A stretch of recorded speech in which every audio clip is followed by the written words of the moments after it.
Shalom, selamat pagi Bapak, Ibu, dan Saudara yang terkasih dalam Tuhan. Masih bersama kita di rumah masing-masing dalam acara ibadah minggu pagi ini.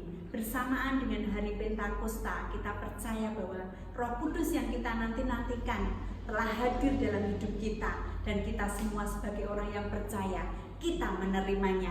Seperti firman Tuhan dikatakan dalam Kisah Para Rasul 1 ayat 8. Tetapi kamu akan menerima kuasa kalau Roh Kudus turun ke atas kamu, dan kamu akan menjadi saksiku di Yerusalem dan di seluruh Yudea dan Samaria dan sampai ke ujung bumi. Amin. Kitalah saksi-saksi Tuhan yang akan menceritakan setiap kebaikan Tuhan di dalam kekuatan roh kita. Roh Tuhan ada pada kita dan kita bisa menceritakan karya Tuhan. Sebelum kita akan memuji-muji Tuhan dan memuliakan Tuhan, kita akan terlebih dahulu berdoa. Mari kita satu di dalam doa. Bapa, di dalam nama Tuhan Yesus, kami datang kepada Engkau Tuhan di hadapan mezbah-Mu pagi ini. Kami mengucap syukur untuk minggu ini Tuhan, di mana hari ini hari yang penuh sukacita, karena apa yang kami nanti-nantikan telah hadir dalam hati kami Tuhan, yaitu Roh Kudus-Mu yang memberi kami sukacita, yang memberi kami pengharapan, yang memberi kami kekuatan. Kami bersyukur Tuhan karena ada Roh Kudus dalam hidup kami. Dan saat ini Tuhan, kami tentu bersukacita di tengah dunia yang penuh dengan cobaan ini, tetapi hati kami bersukacita karena Tuhan ada dalam kehidupan kami. Hati kami pun akan bernyanyi, bersorak-sorai, beria-ria memuji Engkau di dalam nyanyian bibir mulut kami Tuhan. Biarlah segala pujian dan hormat kami naikkan di hadapan Engkau. Di dalam nama Yesus kami berdoa. Amin. Saudara yang dikasihi oleh Tuhan, ada gerakan Roh Allah di tempat ini. Ada gerakan Roh Allah di hati kita masing-masing, karena gerakan Roh Allah itu sungguh besar. Mari kita akan angkat satu pujian yang mengatakan ada gerakan Roh Allah di sini.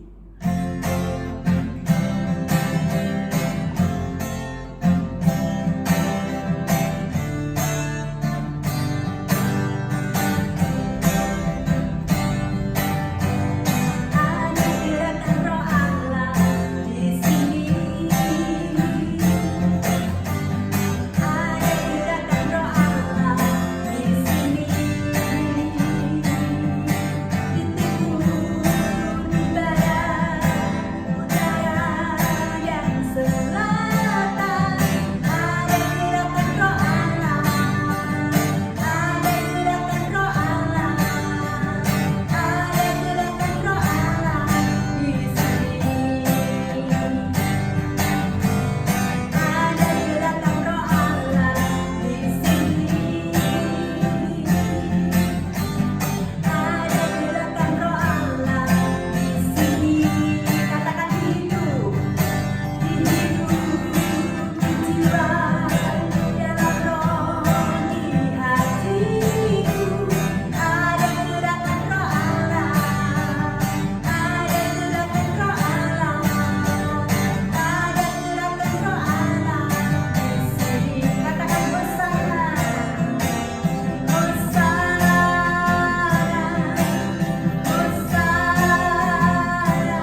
luar biasa terjadi dalam setiap kehidupan kita ketika kita memiliki hati yang lembut, dipimpin dan dianugerahi oleh Roh Kudus. Biarlah pagi ini Roh Kudus yang hidup itu memenuhi setiap hati kita. Biarlah hari ini hari yang istimewa bagi kita ketika Roh Kudus mau diam di dalam kehidupan kita. Roh-Mu yang hidup.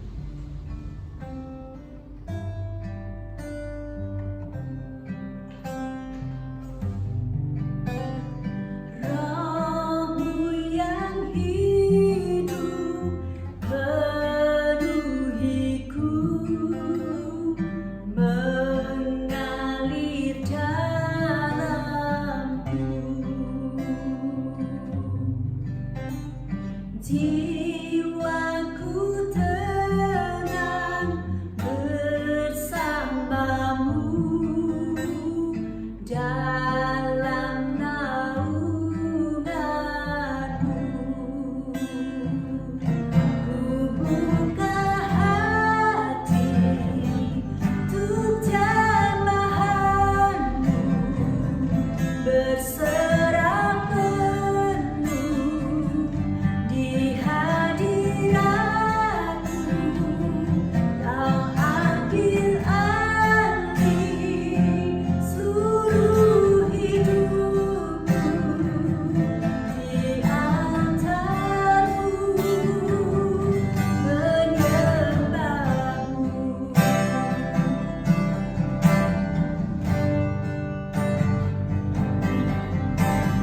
Roh-Mu yang hidup, pulihkanku.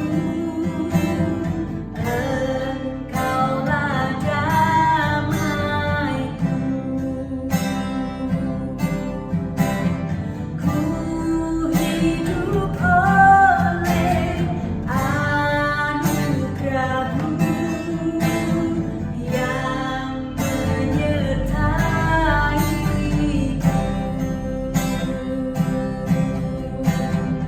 yang menyertaiku. Buka hati untuk jamahanmu, berserah penuh di hadiratmu. Kau ambil alih seluruh hidupku, di altarmu menyembahmu. Roh-Mu yang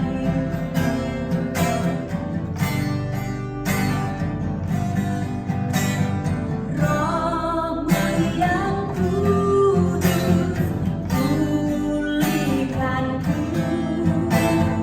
Engkaulah damaiku. Ku hidup oleh anugerah-Mu yang menyertaiku. Ku buka hati untuk jamahanmu, berserah penuh di hadiratmu. Kau ambil alih seluruh hidupku, di altarmu menyembahmu, di altarmu menyembahmu, di altarmu menyembahmu.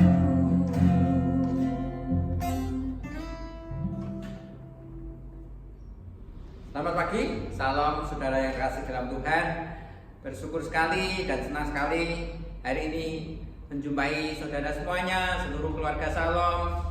Meskipun kita belum ibadah bersama-sama, tapi kita tetap bersama dalam ibadah online dan kita bersyukur. Kita berharap bahwa minggu ini sesuai dengan rencana pemerintah kita Kota Semarang, bahwa mulai besok akan diberlakukan normal baru, dan kita berharap bahwa minggu depan kita sudah boleh bersama-sama untuk kita beribadah bersama. Amin. Ya, tapi hari ini mari kita akan terus bersemangat untuk kita terus menikmati anugerah kasih Tuhan, sapaan dari kebenaran firman Tuhan yang senantiasa membuat hati kita bersukacita oleh karenanya. Sebelum kita merenungkan bagian dari firman Tuhan, mari kita akan berdoa. Bapa Allah kami yang baik, sekali lagi kami bersyukur kepada-Mu Tuhan. Kami boleh menikmati anugerah demi anugerah yang kami bisa rasakan hingga hari ini. Tuhan, kami bersyukur Bapa, kami bersyukur Engkau Allah yang terus bersama dengan kami di setiap musim hidup kami, di setiap masa-masa dalam hidup kami. Kami boleh melewatinya, tetapi kami percaya kami tidak pernah sendiri untuk kami boleh menikmatinya, tetapi kami melaluinya bersama dengan Tuhan. Di dalam nama Tuhan Yesus, kalau sekarang kami akan belajar dengan firman-Mu, Engkau Tuhan yang berbicara atas kami dan Tuhan yang menyertai kami. Demi nama Tuhan Yesus kami berdoa, kami mengucap syukur, haleluya, amin, amin. Saudara, menurut kalender Nasrani, hari ini adalah hari Pentakosta. Nah, apa itu hari Pentakosta? Sekali lagi mungkin sedikit saya singgung bahwa Pentakosta ini adalah hari 7 minggu. Pentakosta disebut juga minggu-minggu, di mana ini adalah peringatan ucapan syukur bagi orang Israel bagaimana mereka merayakan hari panen mereka. Hari 7 minggu dimulai dari hari Paskah, dan pada hari yang ke-50 adalah hari perayaan seharian penuh yang dirayakan bersama-sama dalam sukacita oleh bangsa Israel pada waktu itu. Nah, kemudian Pentakosta kita lihat dalam Perjanjian Baru memiliki makna yang menarik. Karena apa? Dimulai dari Paskah di mana Yesus disalibkan, kemudian Yesus naik ke surga, baru kemudian 10 hari setelah Yesus naik ke surga, itulah hari Pentakosta. Dan satu peristiwa yang luar biasa adalah bahwa ada pencurahan Roh Kudus di sana pada hari Pentakosta itu. Jadi dihitung 40 hari dari kematian Yesus sampai kemudian kenaikannya, dan kemudian 10 hari dari kenaikan Yesus sampai kepada Pentakosta, dan disitulah Tuhan menetapi janjinya untuk mengirimkan Roh Kudus-Nya kepada umat, kepada kita semuanya. Nah, ini yang menarik, dan kita akan membahas bagian nat ini untuk membekali kita semuanya. Kita akan melihat Pentakosta yang selama ini kita tahu, yang selama ini kita nantikan, yaitu hari pencurahan Roh Kudus. Nah, kita kemudian teman-teman pernah bertanya, apakah peristiwa ini bisa berulang? Saya percaya bahwa Roh Kudus yang turun ke atas umatnya akan selalu terjadi. Meskipun hal yang luar biasa hanya terjadi pada kitab Kisah Para Rasul, tetapi hal yang sama Tuhan mau lakukan kepada tiap kita. Kita yang siapa? Kita yang bagaimana yang bisa mengalami Roh Kudus memenuhi hidupnya, dan itu yang akan kita bahas pada hari ini. Bapak, Ibu, dan Saudara, teman-teman di keluarga Shalom, saya akan membacakan di dalam kitab Kisah Rasul pasal yang kedua, ayat yang ke-5 sampai ayat yang ke-12. Saya akan bacakan bagi saudara. Pada waktu itu di Yerusalem diam orang-orang Yahudi yang saleh dari segala bangsa di kolong langit. Ketika turun bunyi itu, berkerumunlah orang banyak. Mereka bingung karena mereka masing-masing mendengar rasul-rasul itu berkata-kata dalam bahasa mereka sendiri. Mereka semua tercengang-cengang dan heran, lalu berkata, bukankah mereka semua yang berkata-kata itu orang Galilea? Bagaimana mungkin kita masing-masing mendengar mereka berkata-kata dalam bahasa kita sendiri, yaitu bahasa yang kita pakai di negeri asal kita.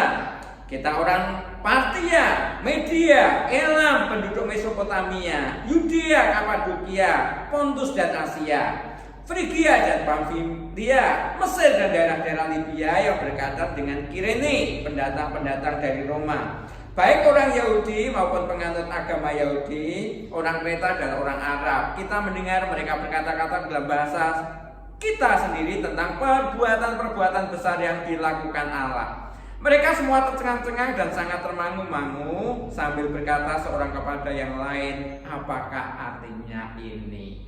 Ini adalah kejadian yang dahsyat yang pernah terjadi pada hari Pentakosta, yaitu hari ke-50 setelah Yesus disalibkan, setelah Yesus mati. 10 hari setelah Yesus naik ke surga.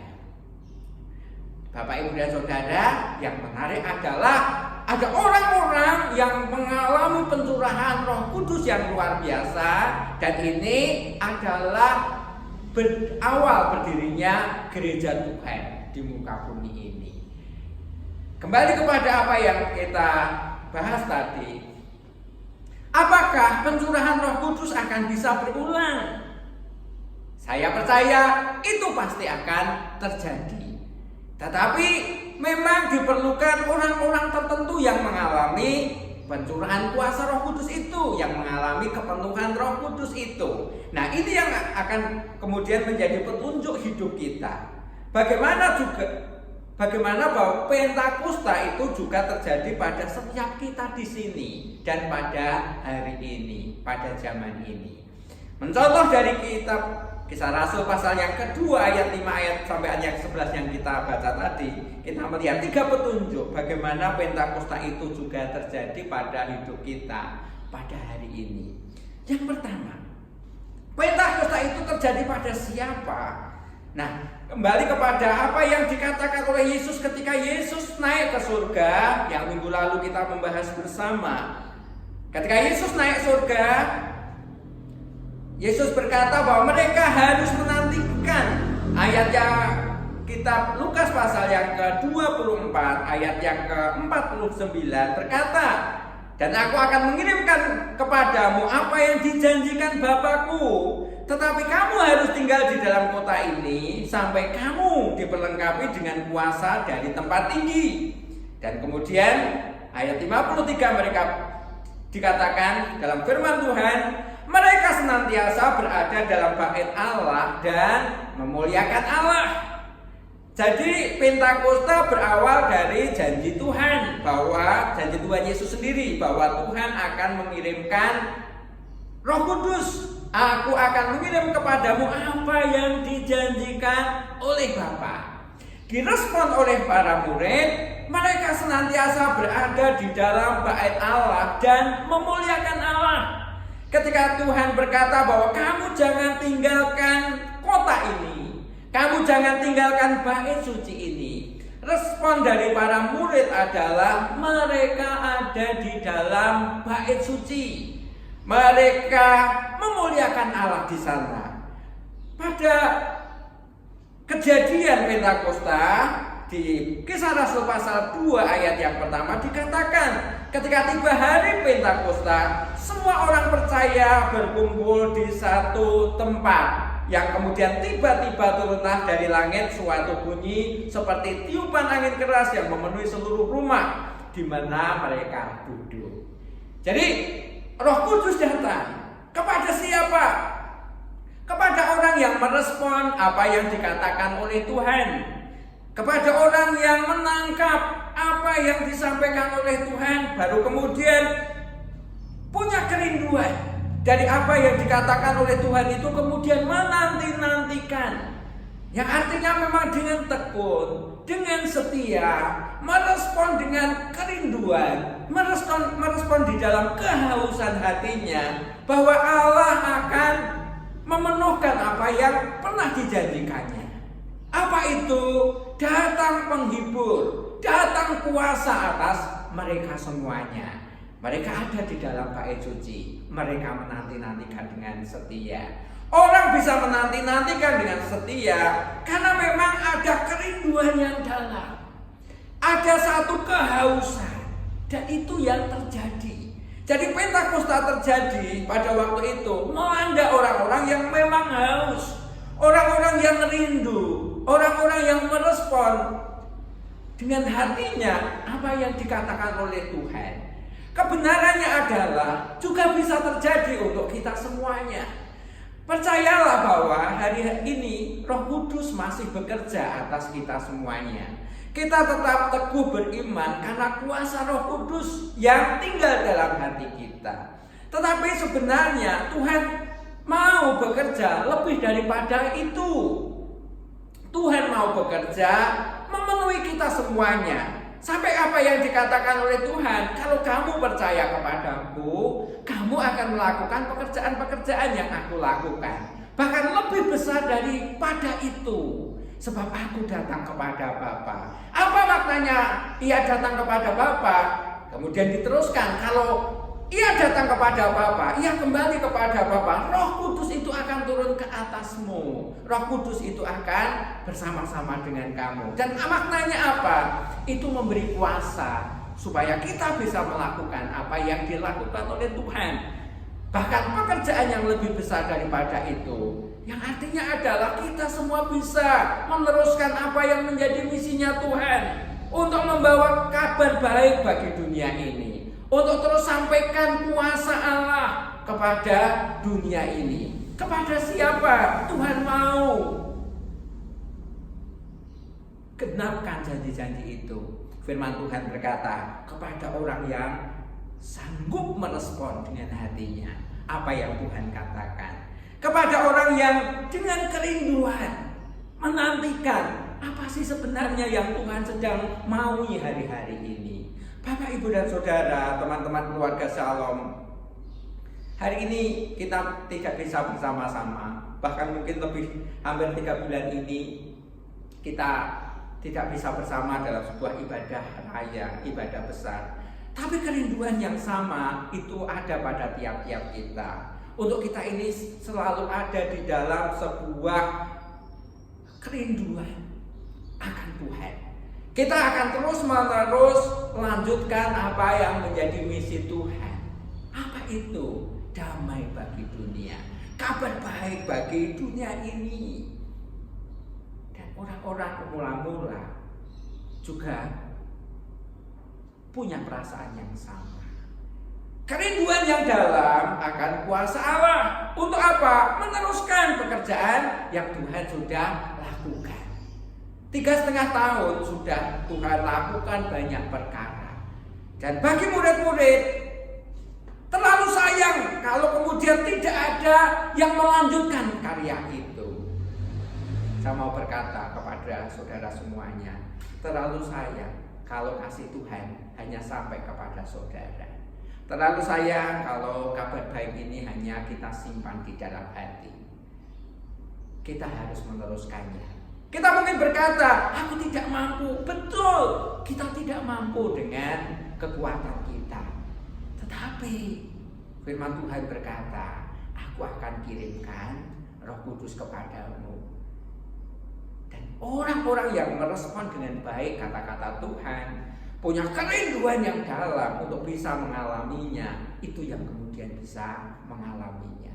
Jadi Roh Kudus, pencurahan Roh Kudus, Pentakosta terjadi pada orang-orang yang punya kerinduan yang dalam akan kuasa Allah. Yang kedua, kepada siapa Pentakosta ini terjadi? Pencurahan Roh Kudus pada hari ini terjadi. Ini kepada siapa saja? Mari kita akan lihat kebenarannya. Ayat yang kelima yang kita baca tadi, pada waktu itu di Yerusalem diam orang-orang Yahudi, orang-orang yang salah dari segala bangsa di kolong langit. Itu adalah peserta yang hadir pada waktu Pentakosta. Tetapi yang kita mau lihat adalah bahwa ada 120 orang yang siang malam menanti-nantikan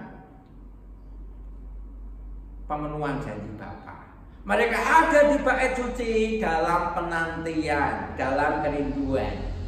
Nah, tapi rupa-rupanya 120 orang ini adalah orang yang hidup di dalam kesepakatan untuk terus berkobar. Orang-orang yang terus panas di dalam rohaninya. Orang-orang yang tidak mudah goyah untuk apakah Tuhan akan genapi janjinya atas kita atau tidak. Mereka adalah orang-orang yang sepakat bahwa janji Allah pasti tergenapi. Orang-orang yang punya kobaran yang sama, punya roh yang sama. Mereka adalah orang-orang yang menyala. Jadi mungkin 120 orang ketika satu orang di antaranya mungkin mulai lemah, apakah benar janji Allah ini akan tergenapi? Yang lain akan berkata bahwa kita menantikannya karena janji Tuhan pasti dan akan digenapi. Pentakosta datang kepada orang-orang yang terus memelihara kobaran hatinya dan tinggal di tengah-tengah orang yang terus berkobar bagi Tuhan. Ingat Bapak, Ibu, dan Saudara, siapa kita itu akan dipengaruhi oleh keadaan di mana kita tinggal. Saudara ada di tempat yang memiliki semangat rohani yang panas, yang semangat, yang berkobar, saudara akan ikut berkobar bagi Tuhan. Tapi satu hari ketika saudara mungkin berada di tengah orang yang pesimis, orang-orang yang meragukan janji Tuhan, meragukan banyak hal, selalu berpikir negatif, satu hari kita akan terpengaruh dan kita mulai akan berpikir negatif dan kita melupakan iman kita. Jadi rupa-rupanya 120 orang ini adalah orang yang punya hati yang terus berkobar atau terus mengobarkan satu dengan yang lain semangat rohani mereka. Bapak dan Ibu dan Saudara, teman-teman keluarga Salom yang saya kasihi, itu penting bagi hidup kita. Untuk kita terus tinggal pada orang-orang yang terus bersemangat rohani. Atau kalau kita mungkin ada dalam keadaan yang sedang tidak semangat rohani, sedang tidak berkobar, mungkin saatnya kita akan melihat diri sendiri dan kita membutuhkan kobaran itu. Dan kita butuh orang-orang mengingatkan kita ketika Tuhan menyampaikan sebuah perumpamaan tentang 5 gadis bodoh dan 5 gadis bijaksana. Ada 2 kelompok di sana. Sebenarnya 2 kelompok ini memiliki hak yang sama, punya undangan yang sama, punya kesempatan yang sama, punya persiapan dalam waktu yang sama. Mungkin juga centakannya sama, tidak ada undangan warna merah, tidak ada undangan warna putih. Ini undangan biasa, ini VIP. Ini VIP, ini VVIP. Tidak, undangannya sama. Tetapi hasilnya kemudian beda. Kenapa? Diceritakan 5 gadis bodoh ini membawa pelita, tapi tidak membawa persediaan minyak untuk pelita itu. Yang 5 gadis yang disebut bijaksana membawa pelita, tetapi mereka tahu bahwa kapan mempelai itu datang itu dalam waktu yang tidak pernah mereka ketahui. Entah itu sore hari, entah itu tengah malam, dan mereka mempersiapkan apakah pelita itu cukup minyak untuk semalaman perjalanan, sehingga 5 orang ini mempersiapkan minyak. Saya bisa bayangkan, kita akan bayangkan, seandainya 5 gadis yang disebut bodoh itu kemudian bertanya pada masa persiapan, mengapa kamu bawa minyak, persediaan? Dan kemudian yang bijaksana ini berkata, iya, karena kita tidak tahu apakah sore hari, entah malam hari atau menjelang subuh mempelai itu datang, kita cukup minyak, kita akan dipersiapkan subuh. Nah, orang yang bodoh akan berpikir, oh iya ya, kita mesti mempersiapkannya. Tetapi kita melihat bahwa mereka ada di dalam kelompok yang bijaksana, ada dalam kelompok yang bijaksana. Yang bodoh ada di dalam kelompok yang bodoh. Dan hasilnya kita tahu.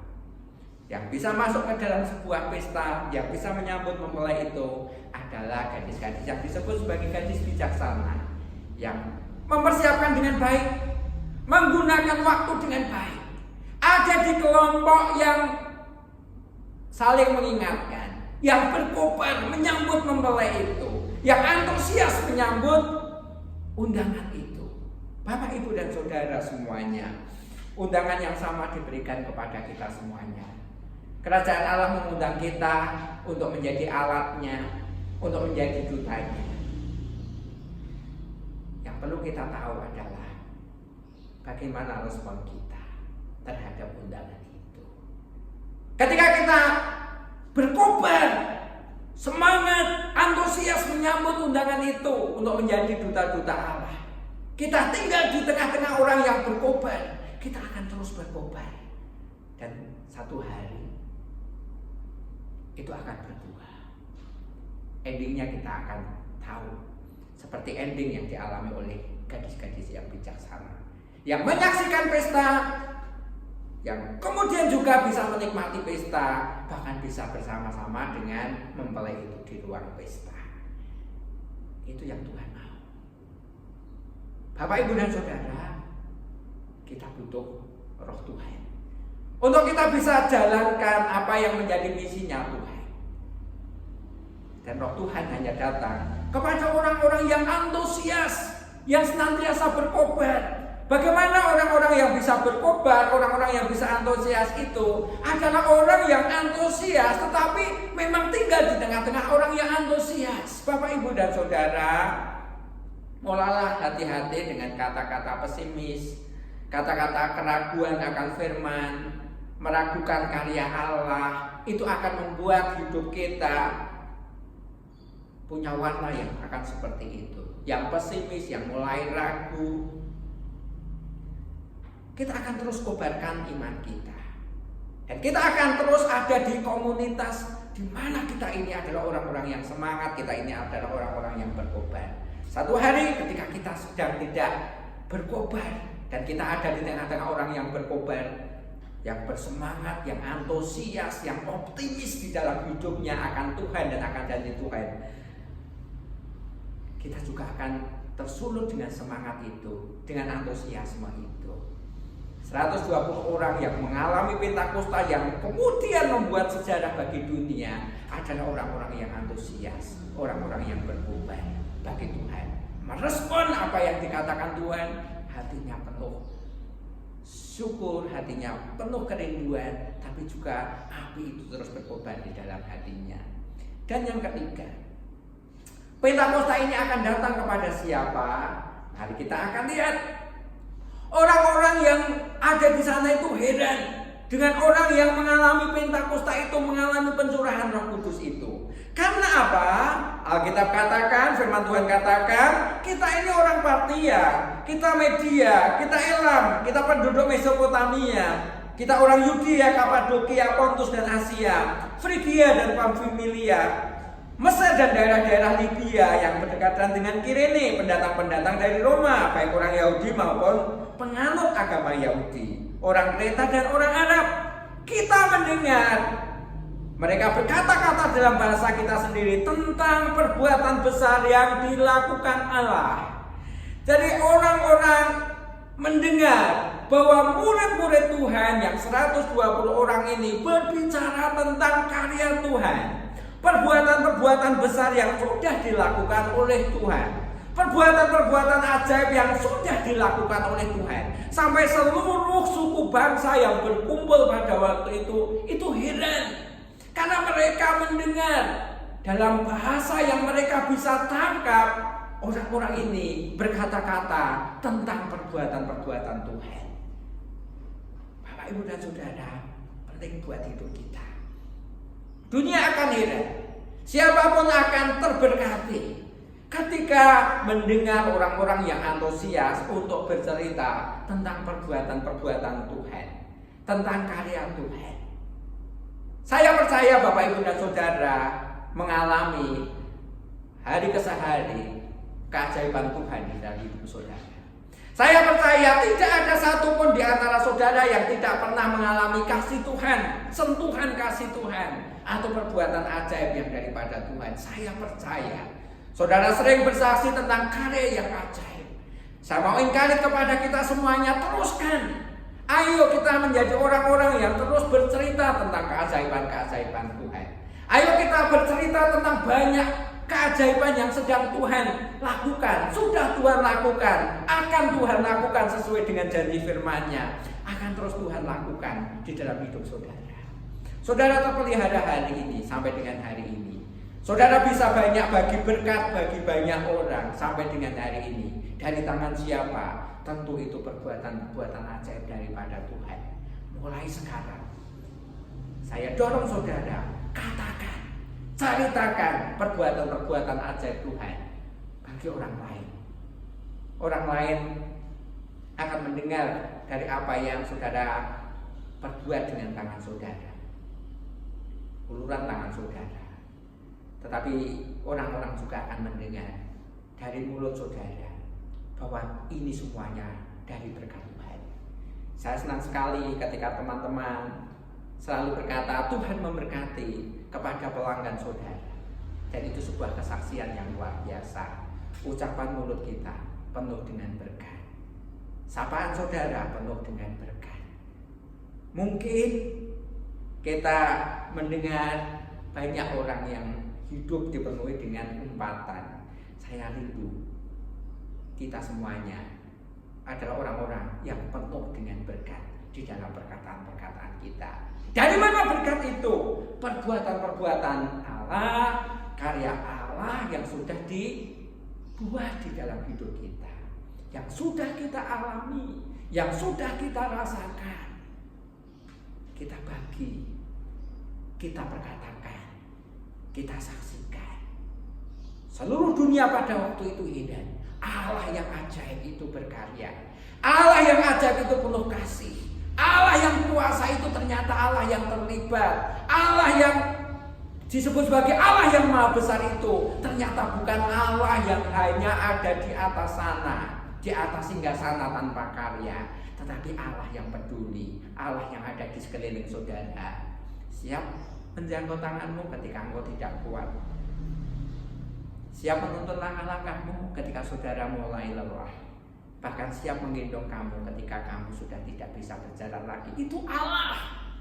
Katakan kepada banyak orang tentang perbuatan-perbuatan ajaib ini. Dunia ini butuh kasih Allah. Dari mana mereka mendengar kasih Allah? Dari apa yang saudara saksikan. Pentakosta datang kepada orang-orang yang rindu, hatinya, mulutnya terus diurapi untuk bersaksi dengan Allah. Itu bisa terjadi dalam hidupmu. Itu bisa terjadi dalam hidup saudara. Kita sekarang sudah mendengar Pentakosta terjadi, pencurahan Roh Kudus pada hari Pentakosta. Tetapi pencurahan yang sama bisa terjadi pada setiap kita. Kepada siapa? Yang pertama tadi, kepada orang-orang yang punya kerinduan untuk mengalami pencurahan itu, mengalami kepenuhan itu. Dan yang kedua adalah itu bisa terjadi kepada orang-orang yang antusias dan berkobar bagi Allah di dalam hatinya. Dan yang ketiga, Pentakosta, pencurahan Roh Kudus bisa terjadi pada orang yang punya kerinduan untuk bercerita tentang kasih Allah, dari apa yang dialami, apa yang sudah dilihat, kemudian rindu orang lain bisa mendengarnya. Mari kita menjadi saksi. Tuhan baik kepadaku, tapi kepada kita semuanya juga. Percayalah, Tuhan baik juga kepada semua orang. Tapi orang belum tahu tentang kebaikan Tuhan. Kitalah yang harus menyampaikan itu. Milikilah kerinduan ini. Kasih Allah, berita kabar baik harus sampai kepada semua orang. Dunia ini butuh Tuhan. Dunia ini butuh kabar baik. Dengan demikian, dunia ini juga butuh kita semuanya. Mari kita berdoa untuk hal yang baik. Kita bercerita tentang hal yang baik. Kita bercerita tentang kuasa Allah. kita bercerita tentang apa yang sudah Tuhan lakukan. Dan Tuhan akan terus lakukan bagi hidup kita semuanya. Dia yang hidup, Dia yang adalah Allah, tidak menganggap kesetaraannya sebagai Allah, sebagai milik yang harus dipertahankan, tapi mengosongkan dirinya, mengambil rupa menjadi manusia, menjadi hamba, bahkan hamba yang taat, bahkan taat sampai mati, bahkan mati di kayu salib. Itulah Allah kita. Tetapi perlu kita tahu, Allah yang tersalib itu Allah yang hidup untuk selama-lamanya, dan Allah yang menjadi kebutuhan dunia ini. Dunia ini resah, dunia ini cemas, dunia ini butuh kasih Allah, dunia ini butuh kabar baik, dan dunia ini butuh kita semuanya. Roh Kudus akan memampukan kita untuk kita bisa memberitakan kebaikan-kebaikan Allah bagi dunia. Miliki kerinduan yang dalam untuk saudara mengalami kuasa Allah di dalam hidup saudara. Roh Kudus akan dicurahkan pada hidup saudara. Berkobarlah bagi Tuhan, antusiaslah bagi Tuhan, dan terus miliki kerinduan untuk saudara cerita kepada banyak orang tentang kasih Allah ini. Dan Tuhan pasti akan menuntun langkah-langkah saudara dan memperlengkapi saudara dengan Roh Kudus-Nya. Kiranya kita boleh berhasil menjadi dutanya. Saya percaya saudara akan terus diberkati. Mari kita akan berdoa. Bapa Allah kami yang baik, kami bersyukur ya Tuhan, firman-Mu sudah kami dengar pada pagi hari ini. Tapi tidak cukup kami dengar, kami akan menjadi pelaku-pelaku dari kebenaran firman-Mu ini. Kami menjadi duta-Mu. Kiranya Tuhan yang memberi kepada kami hati yang punya kerinduan yang dalam akan kuasa Tuhan, untuk kami bisa lakukan perkara-perkara ajaib yang pernah Tuhan lakukan. Kiranya hati kami berkobar dan antusias bagi Tuhan, dan kiranya kami juga punya hati yang rindu terus bercerita tentang kebaikan Tuhan. Dunia ini butuh sentuhan tangan-Mu, dunia ini butuh kasih-Mu. Orang-orang di sekeliling kami butuh kasih-Mu Tuhan. Kasihi mereka, tetapi lewat kami Engkau pun mengasihi mereka. Jadikan kami dan perlengkapi kami sebagai alat Tuhan yang berhasil untuk bisa menjalankan misi-Mu Tuhan di muka bumi ini. Sampai dunia ini penuh damai, sampai Indonesia ini penuh damai, sampai tetangga-tetangga kami penuh damai. Damai daripada Tuhan atas mereka semuanya. Kabar baik sampai kepada mereka, dan kami meresponnya. Dunia ini meresponnya, Indonesia ini meresponnya. Terima kasih Bapak. Sekali lagi kami berdoa untuk Indonesia, damai bagi Indonesia, sejahtera bagi Indonesia, Indonesia sehat, Indonesia pulih. Karena Tuhan memberi kepada kami pemimpin-pemimpin yang baik, pemimpin-pemimpin yang bekerja keras, pemimpin-pemimpin yang pro dengan rakyatnya, yang sekarang ini sedang berjuang bagi rakyatnya untuk bisa mengatasi pandemi, untuk memulihkan keadaan. Diberkati mereka semuanya. Presiden kami diberkati, para menteri-menterinya diberkati, kepala daerah, gubernur, wali kota, bupati, bahkan camat, bahkan lurah, semuanya di dalam berkat Tuhan. Dan semua yang sekarang ini kami hadapi bersama boleh segera berlalu. Pemerintahan kami bisa mengatasinya, rakyat bisa mengatasinya, kami semua bekerja sama untuk mengatasinya. Indonesia pulih, Indonesia damai. Tuhan terima kasih, kami bersyukur. Terima kasih, kiranya Engkau meneruskan firman-Mu di dalam hidup kami dan hidup dan tumbuh. Kami berdoa di dalam nama Tuhan Yesus. Haleluya. Amin. Amin. Amin.